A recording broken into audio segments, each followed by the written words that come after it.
नवीन अवस्था है, बलिष्ठ शरीर है, एकांत स्थान है हरिदास जी, और आ रही है नौजवान वैश्या उनको भ्रष्ट करने। 3 दिन साध श्रृंगार करके आ रही, लेकिन एक बार भी नहीं देखा। महामंत्र की गूंज से वैश्या बदल गई और उनके हृदय में कोई परिवर्तन नहीं।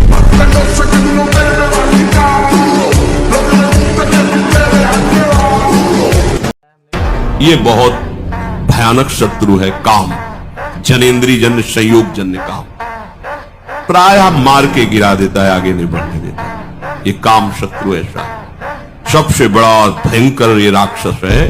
ये इतना खाता है फिर भी कभी अघाता नहीं, अर्थात चाहे जितना भोग लो कभी तृप्ति होने वाली ही नहीं है।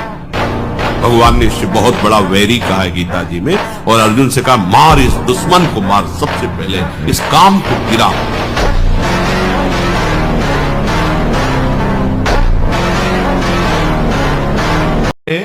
कि आहार में क्या लेना है, वजन तो तय हो गया।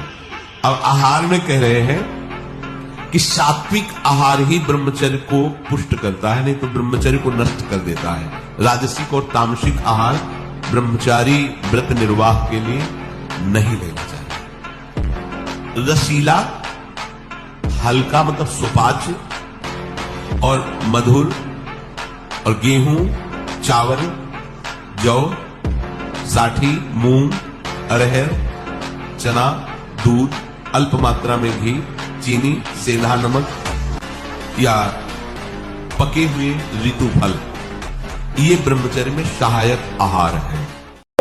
देखो आप थोड़ी देर ब्रह्मचर्य लेकर के देखो, आपके नेत्रों में चमक आ जाएगी, आपके कपोलों पर लावण्य आ जाएगा, आपके हृदय में बिना कुछ किए एक आनंद की लहर सी दौड़ती रहेगी। थोड़े दिन रहते देखो, 1 वर्ष ब्रह्मचर्य रहिए, अपने आप स्वाभाविक जो क्रिया होती है उस पर दृष्टि मत डालिए, आप अपने संकल्प से कोई गलत कार्य मत कीजिए और ब्रह्मचर्य रहिए, तो आपको आनंद का अनुभव होने लगेगा। अगर 1 वर्ष ठीक ब्रह्मचर्य रह जाए, कुसंग ना हो, तो इतना आनंद उसको अनुभव होने लगेगा, देखेगा नहीं सी नार की खेलों की तरह।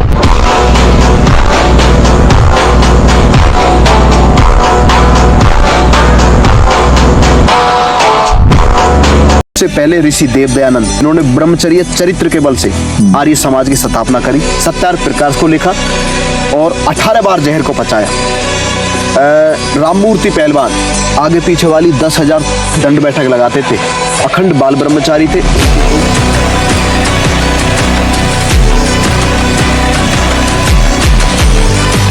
नई नई अवस्था के बच्चे धातु रोग से ग्रसित हो रहे हैं, कमर दर्द कर रही है, आंखों में कम दिखने लगा है, ये परेशानियां वो परेशानियां, सावधान रहिए।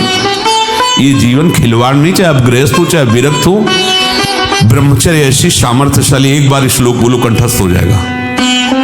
अगर शरीर स्वस्थ है, कोई अन्य औषधियां या अन्य इस तरह के विकारात्मक पदार्थ अंदर नहीं जाते, और ब्रह्मचारी तो एक बार पूरी बात बोल लो, चाहे जब सुन लेना हो जीवन में सुनाई दे देगी।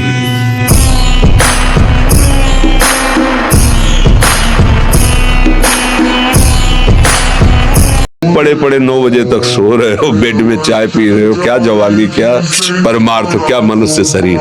व्यायाम करो, जरूर करो। सुबह सुबह जब मोटरसाइकिल में बैठते हैं ना, तो पहले हाई रेस में नहीं डालते ना, खुल गई अब दौड़ लगा, तो ऐसे ही उठो 4 बजे, दंड बैठक आधा घंटा 1 घंटा।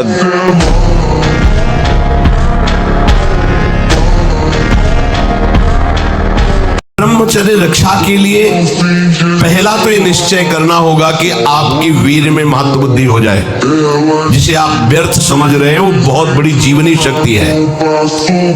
चाहे जितना आप उसको निकालते रहिए, आपको सुख कभी नहीं मिलेगा, दुख बढ़ता चला जाएगा।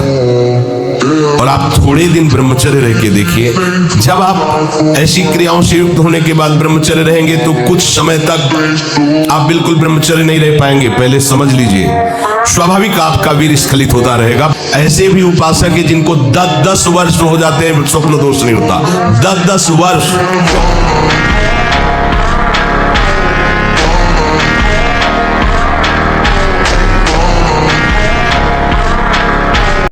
इसलिए हम बार बार आपको सचेत करते हैं कि यही वो समय है आपको महान बना सकता है। कोई नशा मत करो, यदि आप संयम से रहे, जब तक ज्ञान हो तब तक ब्रह्मचर्य से रहो।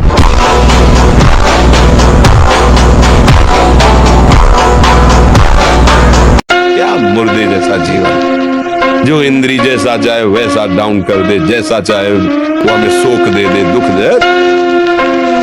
थोड़ा सा साहसी बनो, तुम भगवान के अंश हो, तुम कुछ भी कर सकते हो, कुछ भी। जो सच्चाई से चल रहा है पर पाप हो गया, पाप हो रहा है, सच्चाई से चलना चाहता है पर पूर्व अभ्यास, पूर्व गलतियां, भगवान उसे साधु बना देंगे, भगवान उसे माफ कर देंगे। लेकिन जो मस्ती के लिए पाप करते हैं, अरे यार बाद में गंगा नहा लेंगे, बाद में वृंदावन, उनकी दुर्गति पक्की है, उनकी दुर्गति पक्की है। आज आपका प्रश्न बाद में पूरा होगा, उत्तर पहले दिमाग हमारा तैयार कर लेता है। ये हमको बताते थोड़ी कि हम प्रश्न क्या करने वाले हैं। ऐसा नहीं है कि पहले हमें प्रश्न बताया गया हो, फिर हम उसका उत्तर चयन किया हो। फिर नहीं, आप करो, आप प्रश्न करो और पूरा नहीं होने देंगे, उत्तर भगवान पहले यहाँ पे कर देंगे। संयम से रहो, व्यायाम करो, भजन करो, सत्संग सुनो, सबको सुख पहुंचाने की भावना।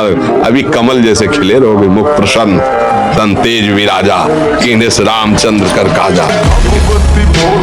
काली कार बैठे कार विच मेरे चुन में जे यार नीए पट खान पैंदे मंगे जान जा लैंदे असी बैठिया बठाया बंदे उठने नहीं देंदे लैंदे मिनटों मिनट। जब हमारी वीर शक्ति क्षीण हो जाती है, स्मृति कमजोर होने लगती है, तो घबराहट पैदा होने लगती है, हमें अपने ऊपर विश्वास नहीं होता, तभी तो घबराहट पैदा होती है। नहीं, नाम जप करो, थोड़ा व्यायाम करते हो, दंड बैठक मानते हो, हाँ, ब्रह्मचर्य से रहो और सात्विक भोजन करो, नाम जप करो, एकदम हाजिर जवाब, एकदम सिंहवत रहो।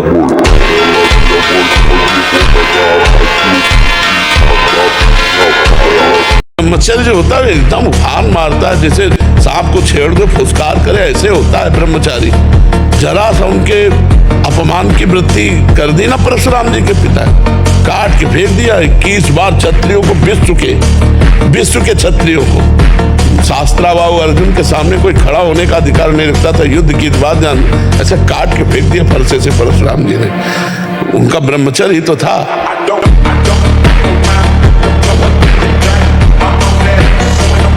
छोटे छोटे बालकों में इतना तेज था। एक छोटा बालक है, जाकर के बालकों ने बताया तुम्हारे पिता के गले में परीक्षित महाराज चक्रवर्ती सम्राट राजा परीक्षित ने मरा हुआ सर्प डाल दिया। तो उनका ऐसा, उसे चक्रवर्ती सम्राट होने का गर्व है, वो समझता है ऋषियों में अब ताकत नहीं रही। जल उठाया और कहा मैं श्राप देता हूं, आज के 7वें दिन तक्षक नाग आएगा और उस परीक्षित को काटेगा और वो मर जाएगा।